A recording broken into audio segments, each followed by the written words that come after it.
২৭তম রাত্রি ২৯তম রাত্রিতেও আল্লাহ নবী সাল্লাল্লাহু আলাইহি সাল্লাম বলেছেন এই বেজুর রাত্রিগুলিতে তোমরা শবে কদর তালাশ করো। এগুলির ভিতরে আল্লাহ রাব্বুল আলামিন রেখেছে। শবে কদর পাওয়ার সব থেকে উত্তম পদ্ধতি হলো ইতিকাফ করা রমজানের শেষ দশকে। ওই সমস্ত আল্লাহওয়ালা যাদের জন্য এই সৌভাগ্য হয় রমজানের শেষ দশকে ইতিকাফ করার 10 দিন পর্যন্ত পৃথিবীর সমস্ত কিছু থেকে একেবারে নিজেকে আবদ্ধ রেখে গুনাহ থেকে মুক্ত সমস্ত পৃথিবী, স্ত্রী পরিজন, ব্যবসা বাণিজ্য, চাকরি বাকরি, ক্ষেত খামার সব কিছু থেকে নিজেকে আবৃত করে একমাত্র আল্লাহর সন্তুষ্টির জন্য আল্লাহর ঘরে উপস্থিত হয়ে আল্লাহকে সন্তুষ্ট করার জন্য যে অবস্থান করে, এটার নাম হলো ইতিকাফ।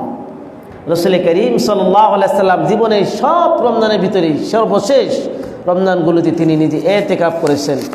এই জন্য মাহে রমজানের ভিতরে গুরুত্বপূর্ণ শেষ দশকে ইতিকাফের ফজিলত রাসূল করিম সাল্লাল্লাহু আলাইহি সাল্লাম এই হাদিস দ্বারা আমরা বুঝতে পারি। শেষ দশকের ইতিকাফের মাধ্যমে সৌভাগ্যবান ওই ব্যক্তি যে শেষ দশকে ইতিকাফ করে, তার জন্য এই পবিত্রতম রাত্রিতে মিস হওয়ার কোনো সুযোগ নেই।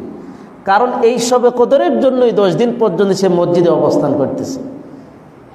এই জন্য সম্মানিত হাজির, আমাদের এখানেও ব্যবস্থাপনা আছে।